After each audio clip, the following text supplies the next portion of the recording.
All right, and there we go. My dirty, disgusting old 12 valve parked next to my wife's Nissan Leaf.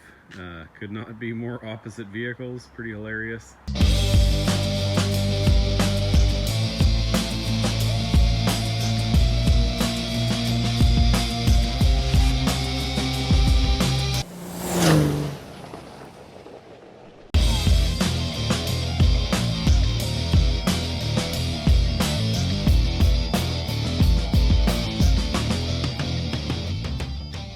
Well, something a little different today. My buddy invited me out to come for a sunrise sea-doo session. We're here on the beautiful harbor in downtown Kelowna. It's about 6:30 in the morning or so. Should be a fun time.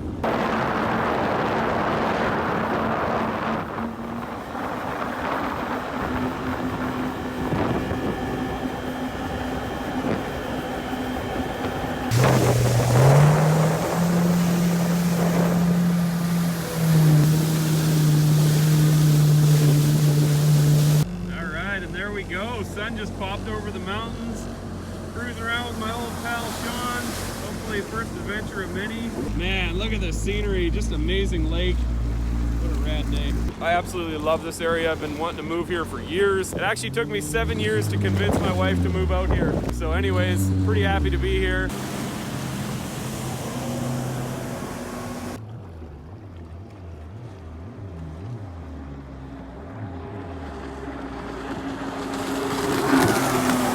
Man, huge thanks to my buddy for getting me out here. This has been so much fun. Really enjoying living here and getting into this whole Okanagan lifestyle. But man, gonna go for a bit more ripping around.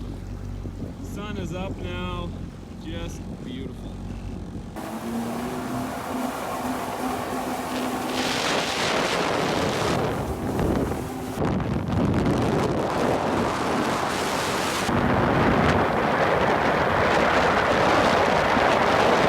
This is Okanagan Lake, in case you're wondering. We're in Kelowna here. This area is really popular for summer vacations and just a ton of sort of outdoor lifestyle things.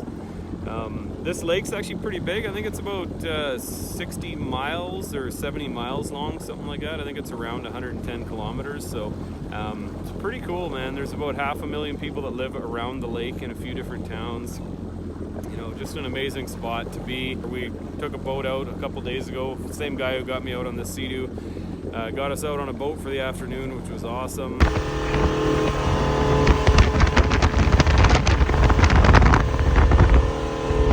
They got an amazing ski hill here. There's wineries and all kinds of cool stuff to do, so pretty exciting. All right, well, here's a little bit of the downtown in Kelowna.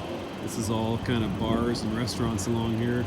Came down here on a Saturday night. It was just swarming with people. Really nice, cool kind of area. So the nice thing about Kelowna is the downtown is like right on this beautiful lake.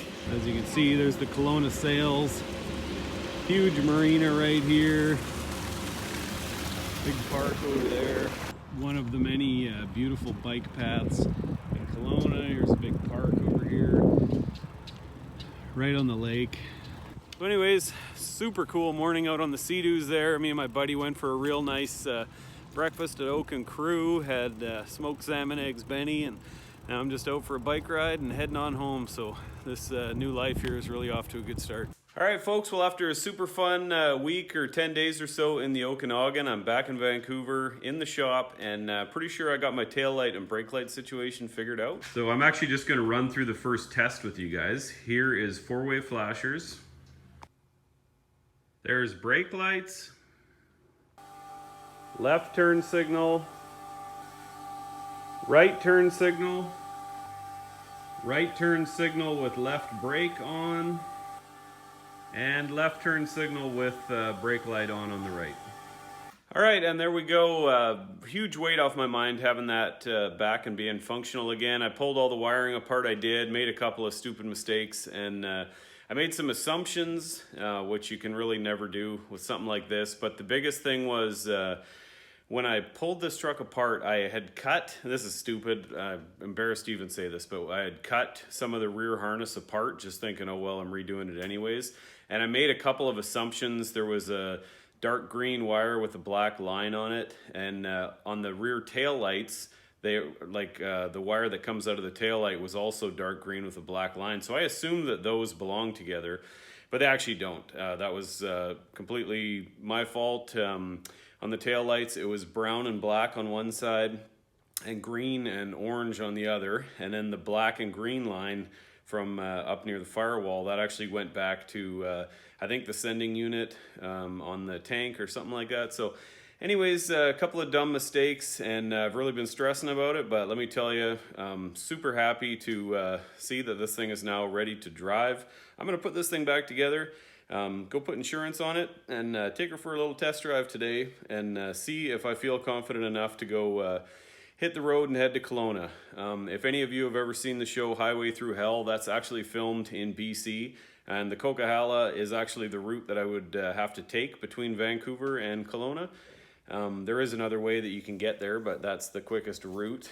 Obviously it's not winter right now, so I don't have to be worrying about those crazy conditions, but it is a mountain highway and you're way out in the middle of nowhere. So, you know, to take this truck on its first maiden voyage after a complete sort of tear down and rebuild might be a little bit more bold than I want to be, but anyways, I'm gonna take her for a rip and see how she drives. All right, so as you can see, there she is, sitting out in its natural habitat. Definitely got a few stubborn leaks, but as you can see under here, it doesn't look like anything too crazy.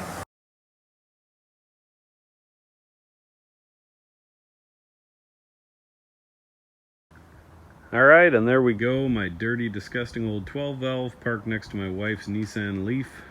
Could not be more opposite vehicles, pretty hilarious. I really wish I could say that this truck was done, but the reality is there's still so many little things that need to be sorted out. The speedometer's not working, and also it's not going into overdrive or lockup, which I think those two are probably related. It seems to be leaking diesel from somewhere. I would imagine the return line, but it's all brand new stuff. I checked this morning, it's tight and everything like that, but maybe the hose was damaged or something, I'm not sure. It also seems to be leaking oil from the pan gasket, which is extremely annoying considering it's a brand new one and I was very careful with it. Anyways, you know, the truck is back together. You know, there's going to be some horsing around before I can get out and actually drive it, but I am happy that, you know, for the most part, I got through the process, and, you know, after a bit more pain and suffering, this thing should be good to go to get out in the bush and start having some fun. So anyways, videos might be pretty sparse for the next little while. I'll probably be back in Vancouver a bit working on it, but it's probably going to be a while before I'm actually out doing something fun with it. And most of the things I'm going to be working on are not very interesting, you know, fighting through wiring projects and stuff like that. Okay, well, as you can see, despite washing it yesterday, she's still pretty filthy, so it's probably going to take a couple of tries to get that thing cleaned up again. But anyways, there it is. It's basically a running and driving truck, just lots of little details to sort out, but overall, there's a truck.